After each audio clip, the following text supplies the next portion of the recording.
Nagluluto pala ng kwan. Chicken manok Chicken manok. with kahoy is ano? Yung mid of kahoy na anong tawag doon? Yung mais. Mais. Oh, mais. Kwan, Pakaw. pakaw. Ito yung Yung mga Ilocano, bulang lang. ito yung mga pagluluto sa province na walang hindi ganong kwan. Hindi ganong kwan ano na Practical. mausok, hindi ganong mausok yung pagluluto dito sa province.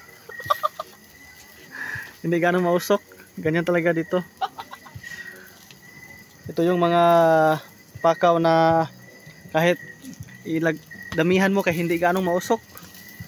Lutong-luto talaga yung kwan, pagkain. Ito yung pamumuhay sa province. Hindi ka talaga iiyak kasi hindi ganong mausok.